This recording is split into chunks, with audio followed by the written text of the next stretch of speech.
오늘 본문은요, 농부가 씨를 뿌리는 모습을 상상해보면 아주 쉽게 이해가 됩니다. 여러분들이 솔직히 저보다 더 많이 이해할 수 있는 말씀이 이 말씀이라고 생각합니다. 왜냐하면 여러분들은 진짜로 농사도 짓고 하시지 않습니까? 저는 뭐 보기만 보지 잘 알지 못하지만 여러분들은 진짜 농사를 지어봤기 때문에 더 쉽게 이해할 줄 믿습니다.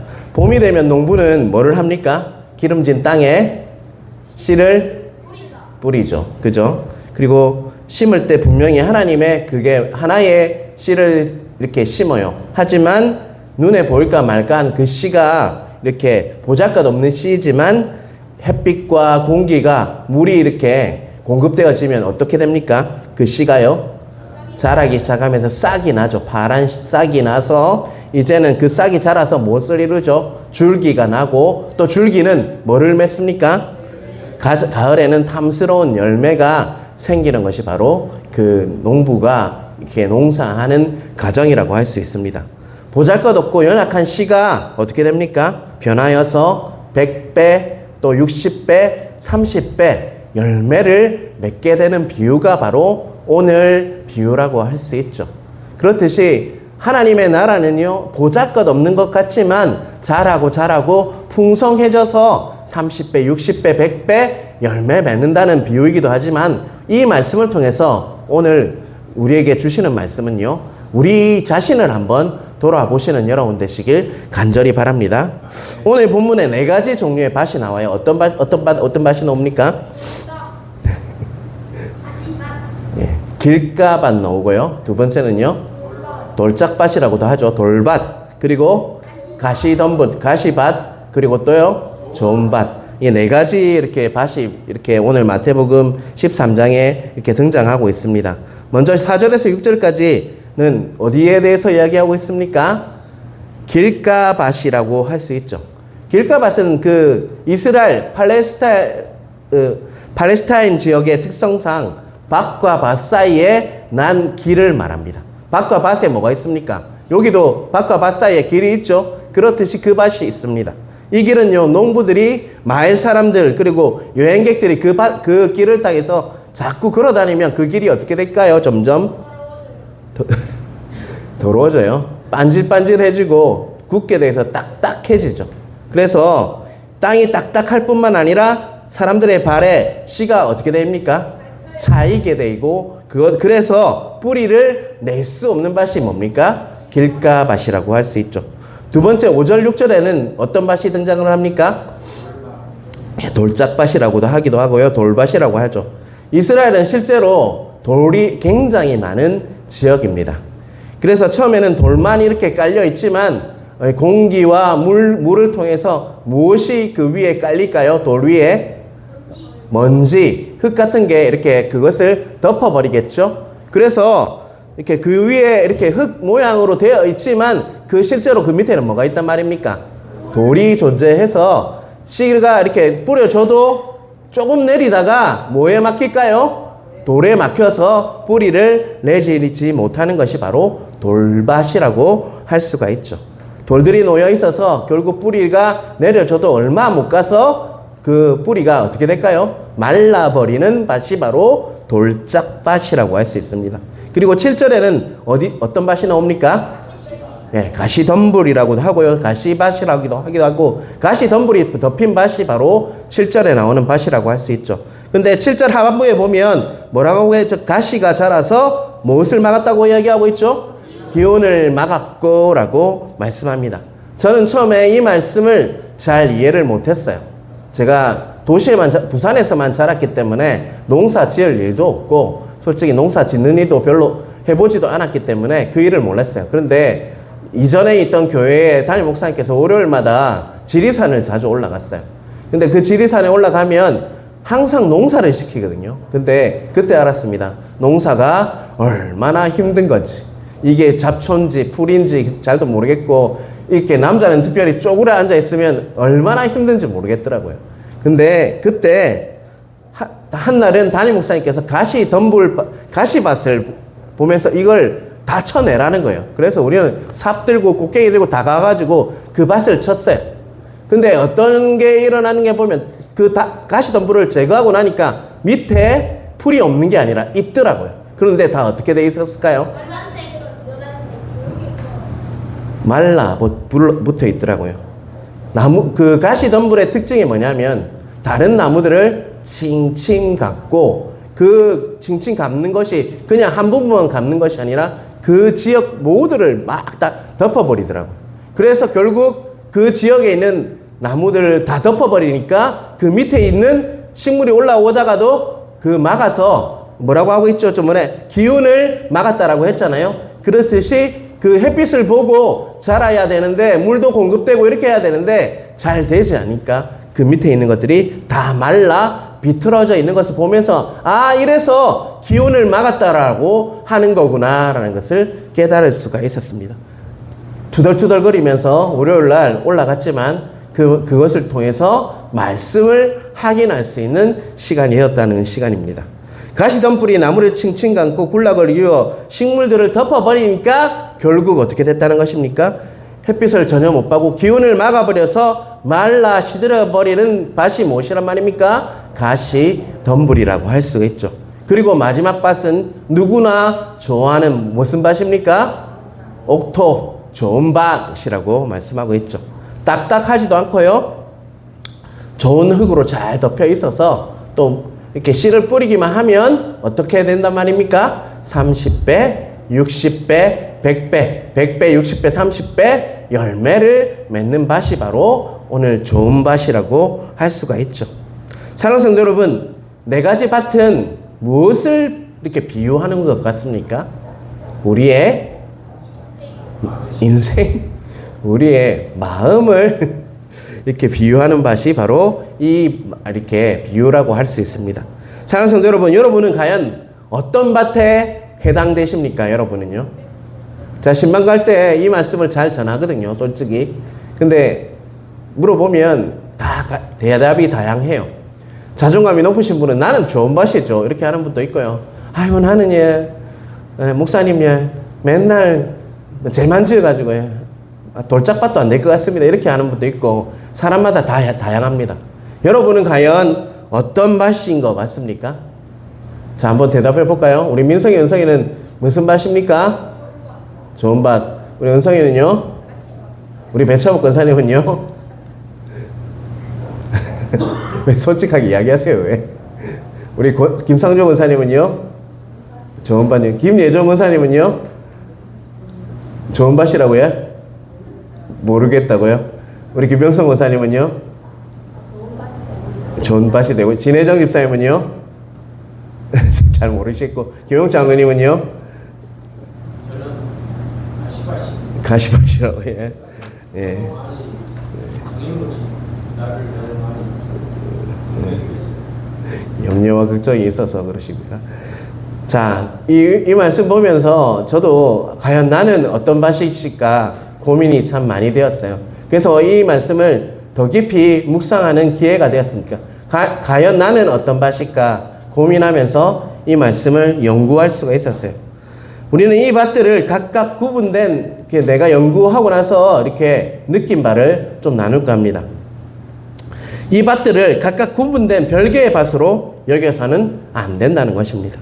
다시 말하면 어떤 사람은 길가밭, 어떤 사람은 돌짝밭, 어떤 사람은 가시덤불, 또 어떤 밭은 좋은 밭, 이렇게 별개의 밭이 구분되어서 각각 구분되어서 이렇게 별개의 밭이 아니라요, 그 밭의 다른 특성을 지닌 그런 밭들이 하나로 연결되어서 전체의 밭을 이루고 있다는 것입니다. 각 사람마다 이 사람은 돌짝밭, 이 사람은 가시밭, 이 사람은 좋은 밭, 이렇게 구분된 것이 아니라요, 사람마다 다 이렇게 그 돌짝밭, 가시밭, 이렇게 좋은 밭이 연결이 되어서 하나로 연결되어서 전체의 밭을 이루고 있다는 이렇게 묵상이 되었습니다. 농사를 짓는 밭은요, 무엇과 무엇으로 이루어집니까? 일황과 뭐로 이루어지죠? 고랑으로 이루어지죠. 그죠? 농사 짓는 분들은 잘 아실 겁니다. 일황은 농부가 씨를 뿌리기 위해서 부드러운 흙을 이렇게 두툼하게 쌓아둔 것이 뭡니까? 일황이죠. 그리고 그 고랑은요, 일황과 일황 사이를 이렇게 연결하는 부위인데 생겨난 길이 뭡니까? 고랑이라고 할 수 있죠. 농부는 일항에 씨를 뿌리고 고랑에서 그 난 식물들을 돌보기 위해서 어디를 통해서 일항으로 들어갑니까? 고랑을 통해서 일항으로 들어간단 말이죠. 시간이 가면 갈수록 고랑은 어떻게 될까요? 점점 더 사람이 밟고 다니기 때문에 뺀질뺀질하게 되고요. 또 굳게 딱딱하게 되어버린다는 것입니다. 그리고 돌밭은요, 어떤 것일까요? 고랑과 일항을 만들기 위해서는 뭘 해야 됩니까? 돌을 빼고 돌을 이렇게 걸러내는 작업을 하지 않습니까? 일항을 만들기 위해서는 부드러운 흙을 만들기 위해서는 돌을 이렇게 제거하고 또 고랑을 이렇게 다니는 길을 만들기 위해서는 돌을 제거하잖아요. 그것을 쌓아놓은 것이 어디라고요? 돌밭이라고 할 수가 있죠. 정리하면 일항은 좋은 밭이고 고랑은 무엇인 것 같습니까? 길가밭이고 또 일항과 고랑을 만들기 위해서 밭을 갈다가 쌓아놓은 그 무덤이 뭔 것 같습니까? 돌짝밭이라는 것입니다. 밭 주위에 가시덤불, 이렇게 밭 주위에는 가시덤불이 있을 수 있죠. 그래서 무성하게 가시덤불이 자라난 곳이 바로 가시밭이라고 할 수가 있습니다. 그런데 이 밭이요, 여러 개 밭입니까? 하나의 밭입니까? 하나의 밭이라는 것이죠. 자, 우리의 마음도 이렇다는 것입니다. 자, 그래서 어떤 일항도 있고 우리 마음 안에 고랑도 있어요. 그리고 돌짝밭도 있어요. 그리고 가시덤불도 있어요. 그런데 우리 상태가 좋으면 어떤 밭이 될까요? 좋은 밭도 됐다가 또 고랑도 됐다가 일항도 됐다가 돌을 쌓은 돌짝밭도 되는 것이 우리의 마음의 상태라고 할 수가 있다는 것을 잊지 않으시는 여러분 되시길 바랍니다. 누가복음 8장 15절을 함께 읽겠습니다. 같이 읽겠습니다. 좋은 땅에 있다는 것은 착하고 좋은 마음으로 말씀을 듣고 지키어 인내로 결실하는 자니라. 다시 한번 읽겠습니다. 좋은 땅에 있다는 것은 착하고 좋은 마음으로 말씀을 듣고 지키어 인내로 결신하는 자니라. 우리의 마음의 상태가 늘 좋은 밭이면 참 좋겠지만요, 말씀을 듣고 지키어서 인내할 때 우리는 인내하고 그것을 견뎌내고 말씀을 지키려고 무단히 이렇게 발버둥 치면서 나아갈 때 우리 밭이 어떻게 된단 말입니까? 좋은 밭이 될 수 있다라고 말씀하고 있죠. 그런데 방해하는 것들이 있어요. 뭡니까? 첫 번째는 사단들이 미혹하고 그것을 방해하죠. 또 세상을 향한 환난과 박해가, 세상에서 이렇게 살다 보면 환난과 박해가 있을 수 있죠. 환난과 박해가 오면 우리는 어떻게 합니까? 소망을 가집니까? 아니면 염려하고 걱정하게 됩니까? 환경과 상황 때문에 염려와 걱정을 하고 또 재물에 대한 또 유혹, 욕심 때문에 우리 마음이 어떻게 된다는 것입니까? 정말 인내하고 견뎌야 할 그 좋은 밭으로 가야 할 우리 마음이 자꾸 나쁜 밭도 됐다고, 자갈밭도 됐다고, 가시밭도 됐다가 하는 것이 바로 우리의 마음의 상태라고 할 수가 있습니다. 때로는 길가밭도 되었다고, 돌짝밭도 되었다가, 가시밭도 됐다가, 또 은혜를 깊이 이렇게 입으면, 하나님이 은혜를 주시면 어떤 밭이 됩니까? 바로 좋은 밭이 될 수가 있다는 것입니다. 다시 말하면 죄인된 우리의 마음의 밭은요, 때로는 좋았다가 때로는 어떻게 된다는 것입니까? 때로는 나빠질 수도 있는 것이 바로 우리의 마음이라고 할 수가 있다는 것입니다. 제가 이 비유를 왜 이렇게 다시 한번 보게 됐냐면요, 저도 죄인이다 보니까 왜 내 마음은 처음에 예수님을 믿을 때 왜 이렇게 왔다 갔다 하지? 왜 이렇게 힘들기만 하지? 이렇게 회사 생활을 하면 정말 좋은 일만 있으면 참 좋은데 나를 힘들게 하고 나를 괴롭히는 일이 있으면 내 마음이 자꾸 분노가 일어나고 좋은 밭이 아니라 고랑도 됐다가 일항도 됐다가 또 가시덤불도 됐다가 자갈밭이 되는 내 자신을 발견했을 때 정말 그걸로 인해서 너무 힘들었어요. 나는 정말 좋은 밭으로 살고 싶은데, 그래서 말씀이 떨어지면 30배, 60배, 100배 열매 맺는 자로 살고 싶은데 내 마음이 항상 그렇지 않다는 것입니다. 지금도 그런 시행착오를 지금도 하고 있습니다. 그래서 우리가 나 자신을 바라보면요, 항상 좋았다가 나빴다가 죄인된 내 모습에 실망하고 낙심할 때가 너무 많다는 것입니다. 그런데 오늘 비유를 통해서 우리는 깨달아야 할 두 가지가 있다는 것을 잊지 마시길 바랍니다. 첫 번째요, 씨는요, 다른 씨를 뿌렸습니까? 오늘 본문에 보면요. 다른 씨라는 이야기가 나와요. 어떤 밭은 좋은 씨를 뿌렸고 어떤 밭에는 나쁜 씨를 뿌렸다 이런 말이 나옵니까? 아니죠. 동일한 씨를 뿌렸습니다. 똑같이 천국 말씀을 뿌렸는데 길가와 같은 마음의 상태인 것은 이렇게 되었고 또 돌짝밭 같은 마음의 상태는요 또 저렇게 되었다. 다르게 반응하기 때문이다 라고 말씀하고 있다는 것입니다. 결국은 씨가 문제가 아니라 무엇이 문제라는 것입니까? 밭, 마음이 문제라는 것이죠. 제가 우리 오른쪽 편에 보면 우리 집 입구에 보면 방울토마토가 있어요. 정말 신기하게도요.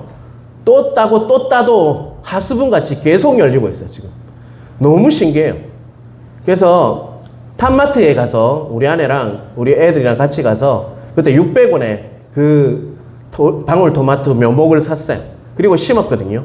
그런데 물론 옆에서 도와주신 분들 몇 분이 있었지만 하나님께 또 은혜를 주셔서요. 또 따고 또 따도 계속 열리고 지금도 무성히 열려 있습니다. 마치 30배, 60배, 100배 열매 맺히는 것을 보게 하시는 것 같아요. 그런데요. 그 부산에도 탑마트가 있거든요. 똑같은 그 묘목을 사서 부산에서 심어봤어요. 그러면 어떤 일이 일어났을까요? 몇 개 열리다가 다 죽어버렸어요. 결국 그것을 통해서 알 수 있는 것은 무엇입니까, 여러분? 밭의 문제라는 밭. 마음 밭의 문제지 씨의 문제가 아니라는 거예요. 하나님께서는 지금도 동일한 씨를 우리에게 계속 뿌려주고 계십니다. 결국 우리가 읽는 말씀 그리고 선포되는 말씀 묵상하는 말씀으로 우리에게 은혜를 계속적으로 부어주고 있다고요. 그런데 우리가 30배, 60배, 100배 열매를 맺지 못하는 이유는 무엇 때문인 것 같습니까? 바로 밭의 문제라는 것입니다. 말씀이 모든 사람에 선포되었다고 모든 사람들이 다 겸손하게 반응하는 것이 아니라는 것이죠. 각자의 마음 상태에 따라서 그 말씀을 받아들이는 게 다 다르다는 것입니다. 모두가 옥토라면 참 좋겠지만 어떤 사람은 정말 씨를 똑같은 씨를 뿌렸을 때 정말 열매 맺는 사람이 있는 반면에 그것이 마음밭의 상태로 인해서 그것이 열매를 맺지 못하고 그냥 조금 뿌리가 내리다가 죽는 사람도 있고 아예 길가에 이 딱딱한 길가밭이라서 발에 차이고 굴러다녀서 아예 씨를 그 열매를 맺지 못하는 사람도 있다는 것입니다. 여기에도 우리의 책임이 있죠. 생명의 근원이 무엇이라고 했습니까? 마음이라고 했고 그것을 무릇 뭐라고 했습니까? 지키라고 했는데 우리 마음을 지키지 못하는 우리의 책임도 있다는 것입니다. 겉보기에는 예수님 잘 믿는 것 같죠, 나도. 그런데요, 그러나 속을 보면 돌짝밭일 때가 더 많고요. 그래서 우리는 그때는 이렇게 기도해야 되겠죠. 주여, 나를 깨워주시고 부숴주시고 이 돌멩이들을 다 제거해 주십시오 라고 기도해야 되겠죠. 또 가시덤불이 있는 사람은요, 그 가시덤불을 어떻게 해달라고 기도해야 될까요? 가시덤불은 웬만하면 잘 제거가 안 되더라고요. 다 쳐내서 불에 태우니까 그것이 다 제거가 되더라고요. 그렇듯이 우리 불은 어디 있습니까? 성령의 불이라고 하죠. 성령의 불로 우리의 가시덤불을 염려와 걱정과 상처와 쓴뿌리들을 다 제거해 주셔서 우리 마음을 온전한 밭, 생명의 근원되는 그 마음을 지켜주십시오라고 우리는 기도해야 할 것입니다. 이런 결단이 있어야지만 우리 마음을 무릇 지키라고 하셨는데 지킬 수가 있다는 것입니다. 여러분, 그러한 결단이 여러분에게 있으시길 주님의 이름으로 축원합니다. 그렇다면 우리가 어떻게 해야지 낙심하지 않고 30배, 60배, 100배 열매 맺는 삶을 살 수 있을까요, 여러분? 여러분, 어떻게 하면 살 수 있을까요, 여러분? 자, 오늘 본문에는 없지만 마가복음 4장 14절을 우리 한번 같이 읽어보겠습니다. 자, 띄워주시길 바랍니다. 자, 같이 읽겠습니다. 뿌리는 자는 말씀을 뿌리는 것이라. 뭐라고요? 자, 여러분, 뿌리는 자는 누굽니까? 유우진 목사입니까? 전도사님입니까? CTS 라디오입니까? 뿌리는 자는 누굽니까? 하나님이시잖아요, 하나님. 우리의 말씀을 주시는 분은 하나님의 말씀임을 믿으시죠? 결국은 우리에게 뿌리는 자는요, 하나님이시라는 거예요. 말씀을 뿌리는 분은 바로 예수 그리스도, 하나님, 성령님, 삼위의 하나님께서 우리에게 말씀을 뿌려주신다는 것입니다. 자, 그렇다면 말씀을 뿌리는 분이 하나님이시라면 열매를 맺게 하시는 분도 누굽니까? 하나님. 그렇죠. 열매를 맺게 하시는 분도 삼위의 하나님이라는 것을 잊지 마시길 바랍니다. 우리의 마음은 나빴다가 좋아졌다 하지만 우리 마음이 자꾸 왔다 갔다 하는 밭이라는 것을 우리가 이미 말씀을 통해서 우리는 확인했습니다. 하지만 뿌리는 분이 누구라고요? 하나님. 열매 맺게 하신 분도 누구라고요? 그러면 우리가 누구를 바라보면 될까요? 하나님을 바라보면 되죠. 우리 설교를 시작하기 전에 어떤 찬양을 불렀어요? 첫 번째 곡 시선을 불렀어요. 시선. 모든 시선을 주님께 드리고 살아계신 하나님을 느낄 때 내 삶은 주의 역사가 되고 하나님이 일하기 시작하네. 모든 시선을 주님께 드리고 전능하신 하나님을 느낄 때 세상은 주의 나라가 되고 하나님이 일하기 시작하네. 아멘. 우리의 시선이 어디에 가 있는지가 중요하지 내 마음밭은 별로 중요하지 않아요. 우리가 정말 말씀을 뿌리는 자이시고 열매를 맺게 하시는 분이신 예수 그리스도를 바라볼 때 우리는 어떻게 된단 말이에요? 종국에는 결국에는 그분만 계속 바라보고 있으면 우리는 결국에는 열매를 어떻게 한다는 것입니까? 30배, 60배, 100배 맺는 자로 우리가 종국에는 결국에는 살게 될 것이다. 지금은 우리가 넘어지기도 하고 엎어지기도 하고 쓴뿌리 때문에 힘들기도 하지만 우리의 시선이 누구에게 가 있으면요, 믿음의 주에 온전케 하시는 그 주님께 가 있으면요, 결국에는 30배, 열매를 맺게 하신 분이 바로 주님이시기 때문에 그분께서 우리에게 일하기 시작하셔서 그분의 열심으로 우리가 무엇을 맺는 자로 살게 된다는 말입니까? 열매 맺는 자로 살게 되어 있다는 것을 믿으시는 여러분 되시길 간절히 바랍니다. 지금은 비록 나빴다가 좋았다가 하는 시행착오를 하지만요, 우리의 시선이 하나님께 가 있으면, 주님께 가 있으면 믿음에 우리 한번 띄워주시길 바랍니다. 히브리서 12장 2절 같이 읽겠습니다. 믿음의 주여 온전케 하시는 이인 예수를 바라보자. 그분께서 믿음의 주지만 또 우리를 어떻게 한다고요? 온전케 하시는 주님이라는 것을 믿으시길 바랍니다. 그분께서 우리를 온전케 하실 것입니다. 근데 그 키는 뭐죠? 우리의 시선이 누구께 가 있을 때요? 믿음의 주이신 예수 그리스도께 우리의 시선이 가 있을 때 우리는 결국 열매를 맺게 된다는 것을 믿으시는 여러분 되시길 간절히 바랍니다. 그러한 믿음으로 살아가실 때 우리는 종국에는요 30배, 60배, 100배 그때가 언젠지는 모릅니다.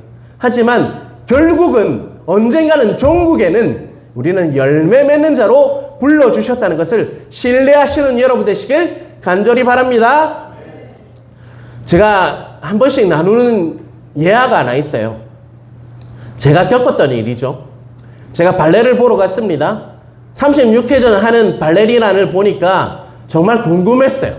저 사람은 어떻게, 나는 꽃길 입고 5번만 해도 넘어지는데 36회전을 하는데도 왜 넘어지지 않을까 궁금증이 있었어요.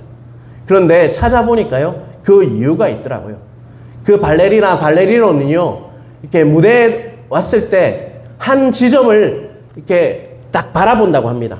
자, 한 지점을 바라보면 우리 김예종 권사님을 제가 바라본다면 내 눈이 누구에게 향하고 있을까요?